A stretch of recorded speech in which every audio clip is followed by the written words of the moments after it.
أعوذ بالله من الشيطان الرجيم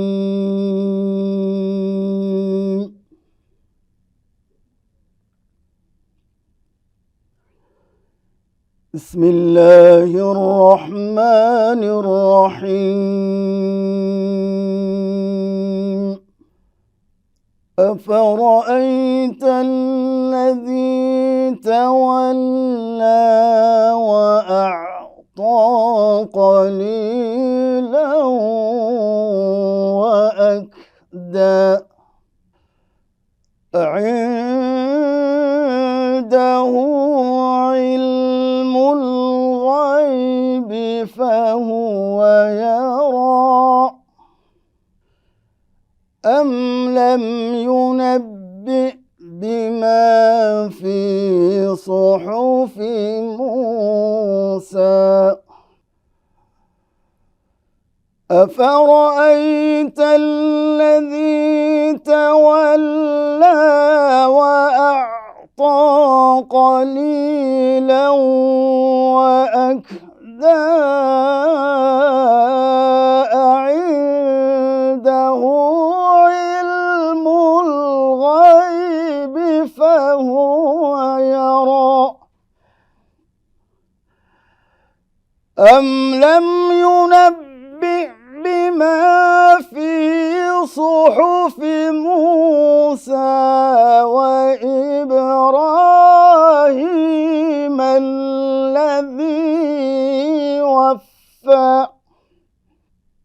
أم لم ينبئ بما في صحف موسى وإبراهيم الذي وفى صدق الله العظيم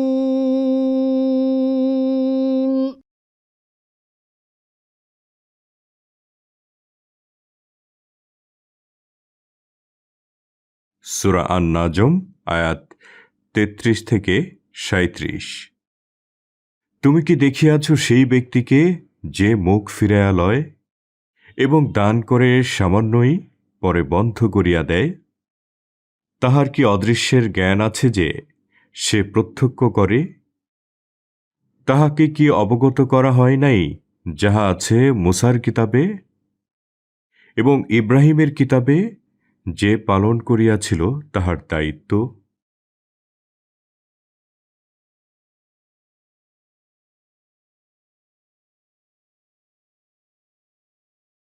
এই আয়াতের মধ্যে বিখ্যাত একটা ঘটনা উল্লেখ করা হয়েছে যে এই আয়াতের মধ্যে ওয়ালিদ ইবনে মুগীরা একজন ব্যক্তি, তাকে উদ্দেশ্য করে আল্লাহ সুবহানাহু ওয়া তাআলা এই আয়াত নাজিল করেন। সে প্রথমে ইসলামকে মানা এবং ইসলাম গ্রহণ করার প্রতি সে আকৃষ্ট হয়েছিল। পরবর্তীতে তার একজন বন্ধু তাকে প্রশ্ন করল, তুমি কেন ইসলাম ধর্ম গ্রহণ করবে? সে বলল, ওয়ালিদ ইবনে মুগীরা বলল, আমি পরকালকে ভয় করি, আল্লাহর আযাবকে ভয় করি, এই জন্য আমি ইসলাম ধর্ম গ্রহণ করব। শেষ পর্যন্ত তার বন্ধু তাকে বলল, আমি তোমাকে দায়িত্ব দিলাম, আমি তোমাকে কথা দিলাম, পরকালের যদি কোনো শাস্তি হয়ে থাকে, এটা যদি সত্য হয়ে থাকে, তোমার পরকালের শাস্তি আর আযাব আমি মাথা পেতে নিব। এই জন্য তুমি ইসলাম ধর্ম গ্রহণ করবা, তোমার বাপ দাদার যে ধর্ম আছে এই ধর্মকে বিসর্জন দিয়ে তুমি মুহাম্মাদের ধর্ম গ্রহণ করবা। এটা তো তুমি তোমার বাপ দাদার ধর্মের মধ্যে চুনকালি লাগাই দিলা। এই কথা যখন তার বন্ধু ওয়ালিদ ইবনে মুগীরাকে বলল, ওয়ালিদ ইবনে মুগীরা তখন সে ইসলাম থেকে বিমুখ হয়ে গেলেন, ঈমান আনা থেকে সে বিচ্ছিন্ন হয়ে গেলেন। ওয়া আতা কালিলান ওয়া আকদা, সে কিছু দান সাদাকা করত। যখন সে ইসলাম থেকে বিমুখ হয়ে গেল, ওয়া আতা কালিলা ওয়া আকদা, এবং তার এই দান করা সাদাকা করা এটাও সে বন্ধ করে দিয়েছে। ও আকতা, এখানে মুফাসসিরিনে কেরাম উল্লেখ করেন এখানে এই জন্য তার দান সাদাকা বন্ধ করে দিয়েছে। তার ভ্রান্ত ধারণা ছিল এটা, যদি সে দান করে সাদাকা করে এটার দ্বারা তার মাল কমে যাবে। কিন্তু রাসূলুল্লাহ সাল্লাল্লাহু আলাইহি ওয়াসাল্লাম সহিহুল বুখারীর হাদিসে ইরশাদ করেন, হাদিসের রাবি হচ্ছেন আন আবি হুরাইরা, আস-সাদকাতু তারুদ্দুল বালা, সাদাকা দান এটা হচ্ছে প্রত্যেকটা মানুষের রক্ষা কবচ। একটা মানুষের প্রতিদিন খাওয়া, শ্বাস নিঃশ্বাস ফেলা এটা যেমন তার জন্য জরুরি, প্রত্যেকটা মানুষের জন্য প্রতিদিন কিছু না কিছু দান সাদাকা করা এটা জরুরি। আরেক হাদিসে রাসূলুল্লাহ সাল্লাল্লাহু আলাইহি ওয়াসাল্লাম দান সাদাকাকে প্রাধান্য দিতে গিয়ে হাদিসে ইরশাদ করেন, আস-সাদকাতু বুরহানুন, সাদাকা দান এটা হচ্ছে একটা দলিল। দুনিয়াতেও আল্লাহ তাআলা এই সাদাকার মাধ্যমে তাকে সমস্ত ধরনের বিপদ মুসিবত থেকে হেফাজত করবেন এবং কিয়ামতের মাঠেও আল্লাহ সুবহানাহু ওয়া তাআলা তাকে এই সাদাকার ওসিলা করে আল্লাহ তাআলা তার জন্য নাজাতের ব্যবস্থা করে দিবেন। এই জন্য আসুন আমরাও দান সাদাকা করি। কৃপণতা এটা মানুষকে দুনিয়াতেও ছোট করে দেয় এবং পরকালেও জান্নাতে যাওয়া তার জন্য কঠিন হয়ে যায়। এই জন্য রাসূল বলেন, তোমরা কৃপণতা ছেড়ে দিয়ে তোমরা দান সাদাকাকে ভালো করে আঁকড়ে ধরো। এই জন্য আল্লাহ তাআলা কুরআনুল কারীমে বলেন, ওয়াল্লাহুল গানি ওয়া আনতুমুল ফুকারা, এই আল্লাহ তাআলা বলেন আমি তো ধনী, আমি তো সব কিছুর মালিক, আর তোমরা তো আমার মুহতাজ, আমার মুখাপিকি। তোমরা আমার কাছে চাবে আর তোমরা আমাকে দিবে, আমি তোমাদেরকে দিব।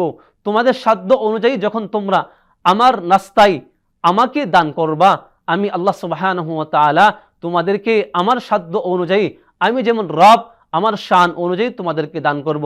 আল্লাহ সুবহানাহু ওয়া তাআলা এর পরের আয়াতে বলেন, ওয়া আতা কালিলা ওয়া আকতা আইনদাহু ইলমুল গায়বি ফাহুয়া ইয়ারা, তার কাছে কি অদৃশ্যের কোনো জ্ঞান আছে যে তা সে সচক্ষে দেখতে পায় যে ইসলাম ধর্ম গ্রহণ করলে দুনিয়া তার থেকে চলে যাবে, সে ফকির হয়ে যাবে, সে নিঃস্ব হয়ে যাবে, এমন কোনো দলিল, এমন কোনো নস কি তার কাছে আছে? কিন্তু আল্লাহ সুবহানাহু ওয়া তাআলা এই আয়াত থেকে এটাই আমাদেরকে আমল করার জন্য বলতেছেন, আইনদাহু ইলমুল গায়বি ফাহুয়া ইয়ারা, যে তাদের কাছে কি এমন কোনো এলেম আছে যে ইসলাম ধর্ম গ্রহণ করলে, দান সাদাকা করলে সে ফকির হয়ে যাবে, মিসকিন হয়ে যাবে। এটা হচ্ছে তাদের ভ্রান্ত অসার উদ্ভট একটা কথা। কিন্তু আল্লাহ সুবহানাহু ওয়া তাআলা কুরআনুল কারীমে বলেন, ওয়াসারিউ ইলা মাগফিরাতিম মির রাব্বিকুম ওয়া জান্নাতিন আরদুহাস সামাওয়াতু ওয়াল আরদ উইদ্দাত লিল মুত্তাকিন আল্লাযীনা ইউনফিকুনা ফিস সাররাই ওয়াদ দাররা ওয়াল কাযিমিনাল গায়দ ওয়াল আফিনা আনিন নাস। আল্লাহ সুবহানাহু ওয়া তাআলা বলেন, ওয়াসারিউ, তোমরা দৌড় প্রতিযোগিতা করো, ইলা মাগফিরাতিম মির রাব্বিকুম ওয়া জান্নাহ, তোমরা জান্নাতের দিকে, প্রশস্ত জান্নাত। জান্নাতের প্রশস্ত বলতে আল্লাহ তাআলা বলেন জমিন থেকে আসমানের দূরত্ব যতটুকু, জান্নাতের প্রশস্ত ততটুকু।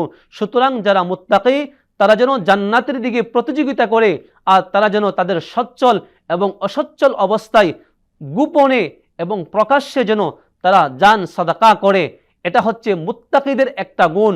জান্নাতি যারা জান্নাতি হবে তাদের একটা গুণ হচ্ছে তারা প্রকাশ্যে এবং অপ্রকাশ্যে, তারা সচ্ছল অবস্থায় এবং অসচ্ছল অবস্থায় তারা দান করবে।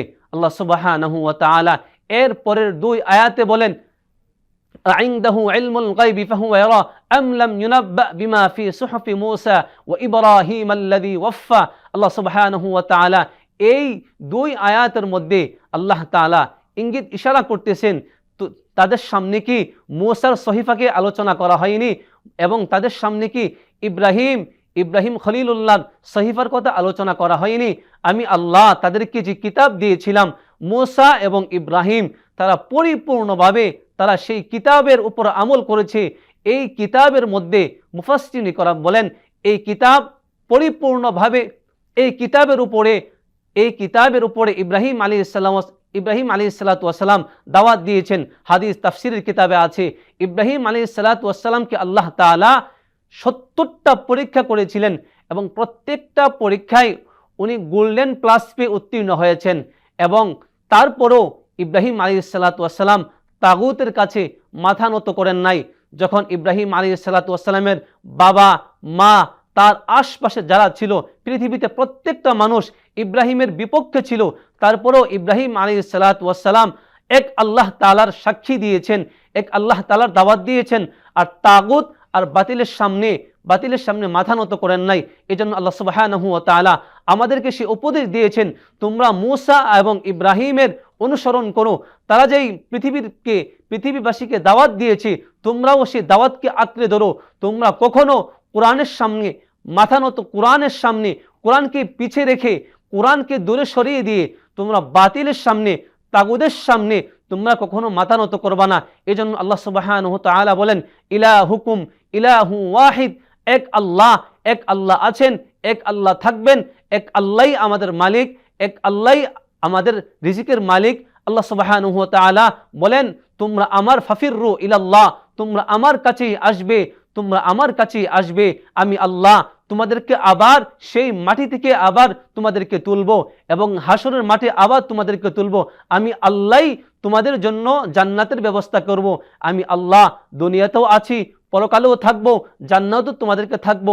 আসুন আমরা সকলেই আল্লাহ সুবহানাহু ওয়া তাআলার কোরআনকে মেনে, কোরআনকে আঁকড়ে ধরে আমাদের জীবন পরিচালনা করি। মুহাম্মদুর রাসূলুল্লাহ সাল্লাল্লাহু আলাইহি ওয়াসাল্লামের যেই হাদিস আছে, সুন্নাহ আছে, এগুলোকে আমরা আঁকড়ে ধরি। আসসালামু আলাইকুম ওয়া রাহমাতুল্লাহি ওয়া বারাকাতুহু।